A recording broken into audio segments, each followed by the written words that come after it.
Bonjour. Nous allons prendre aujourd'hui le cas d'une réunion d'une association. 25 personnes autour d'une table, décision importante à prendre, changement de stratégie, budget conséquent. Le président expose sa proposition.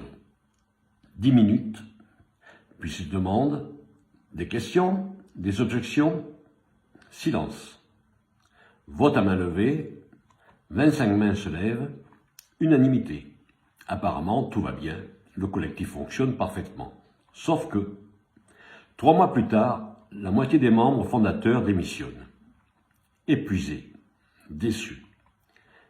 Qu'est-ce qui s'est cassé? Le consensus. Précisément, la tyrannie du consensus. Aujourd'hui, je vais vous montrer pourquoi le vote unanime est souvent le symptôme d'un collectif en train de mourir. Dans les organisations démocratiques, on sacralise le consensus.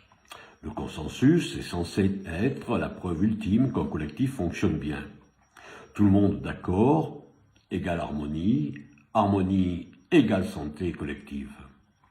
C'est ce qu'on nous répète dans les SCOP, les associations, les ONG, les collectifs citoyens.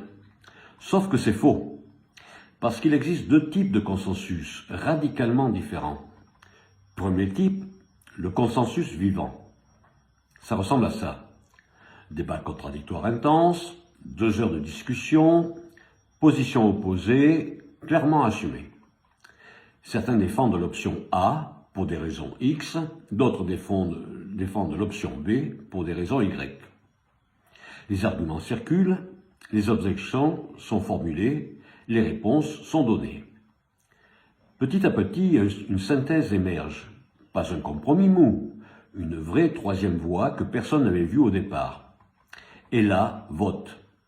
Résultat, 23 pour, 2 abstentions. Ce consensus-là est sain. Il est vivant, il a coûté de l'énergie, mais il a produit de l'intelligence collective. 2e type, le consensus mort. Ça ressemble à ça. Le président expose sa proposition en 10 minutes, puis des questions, silence pesant. Quelqu'un ose timidement. Et si on envisageait plutôt... Le président répond vaguement, puis regarde sa montre.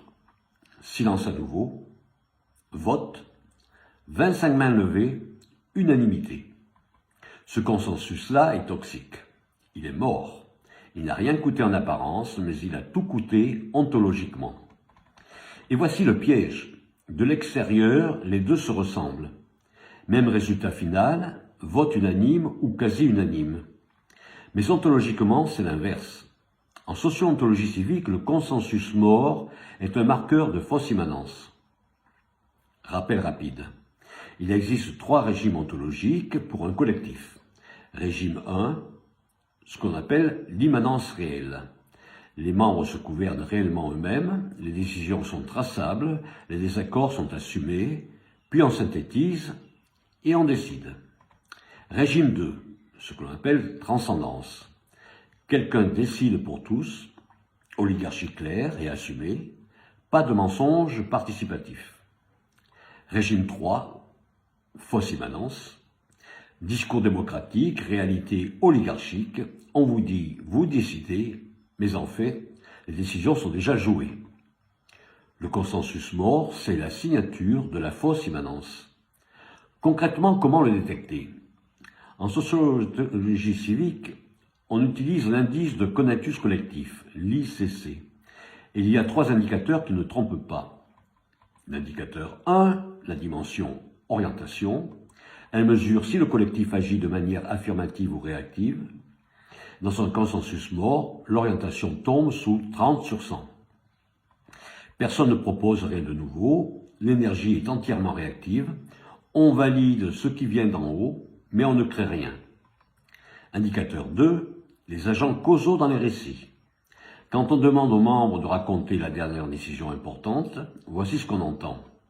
Dans un consensus vivant, on a débattu pendant 2 heures, certains défendaient A, d'autres B, on a synthétisé, on a voté. Dans un consensus mort, le bureau a proposé, on a voté, c'est passé. La différence, les agents causaux. Dans le premier cas, on, nous, certains, pluralité assumée. Dans le second cas, le bureau, ils, passivité. Indicateur 3, les affects dominants. Après une réunion où le vote a été unanime, comment les gens se sentent-ils?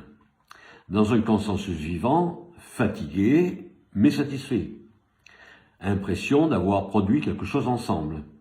Dans un consensus mort, épuisé, vidé, l'impression d'avoir perdu du temps. C'est paradoxal, non? Vote unanime, mais épuisement. En socio-ontologie civique, c'est parfaitement logique, parce que le consensus forcé coûte énormément d'énergie collective. Chacun rabat ses objections, chacun se tait, chacun acquiesce pour maintenir l'illusion d'harmonie. Ça épuise, invisiblement, mais ça épuise. 3 raisons pour lesquelles le consensus mort tue les collectifs. Raison 1. Il stérilise l'intelligence collective. L'intelligence collective ne naît pas de l'harmonie, elle naît de la friction. Les désaccords font émerger des angles morts, les objections forcent à affiner les arguments, les débats contradictoires produisent des synthèses inattendues. Le consensus mort empêche tout ça. Résultat, des décisions médiocres prises sans véritable réflexion collective. Raison 2, ils produisent des décisions molles. Quand personne n'ose trancher, on prend la solution médiane qui ne satisfait personne. Le compromis mou, la demi-mesure, l'entre-deux qui ne déplaît à personne mais n'enthousiasme personne non plus. Ces décisions-là sont rarement appliquées, parce que personne n'y croit vraiment. Raison 3, ils créent de l'épuisement invisible. Ravaler ses objections, se taire alors qu'on voudrait intervenir, acquiescer alors qu'on pense autrement. Ça coûte cher ontologiquement. Les membres se taisent pendant les réunions, puis ils se plaignent dans les couloirs, puis ils démissionnent. Burn-out collectif garanti. Et le pire, c'est que personne ne comprend pourquoi. Parce que sur le papier, tout allait bien, les votes étaient unanimes, l'harmonie régnait. Sauf que cette harmonie était mortifère. Alors que faire? Première chose, arrêtez de sacraliser le consensus. Un vote à 80% avec 20% d'opposition assumée, c'est souvent plus sain qu'un vote à 100% sans débat préalable. Deuxième chose, mesurez l'invisible. Si vos votes sont systématiquement unanimes, mais que vos membres partent épuisés, c'est un signal d'alarme. Pas besoin de chercher le coupable, c'est un symptôme systémique. Un diagnostic en socio-ontologie civique peut mesurer précisément l'ICC. L'orientation est détectée si vous êtes en fausse immanence avant l'effondrement. Troisième chose, restaurer le droit au désaccord. Dans un collectif sain, on doit pouvoir dire non. On doit pouvoir objecter. On doit pouvoir débattre, sans que ce soit perçu comme une agression ou une trahison. Le désaccord bien mené n'est pas l'ennemi du collectif, c'est sa condition de survie. Si vous dirigez une SCOP, une association, une ONG, et que vos assemblées générales se terminent systématiquement par des votes unanimes, sans friction préalable, posez-vous cette question. Est-ce un consensus vivant ou un consensus mort? Si c'est le second, vous êtes probablement en fausse immanence. Et ça ne se voit pas sur les indicateurs classiques, ça ne se voit pas sur les taux de participation, ça ne se voit pas sur les procès-verbaux. Ça se voit sur l'ICC. Le lien vers un diagnostic SOC est dans la description. Merci de m'avoir écouté. À vendredi prochain.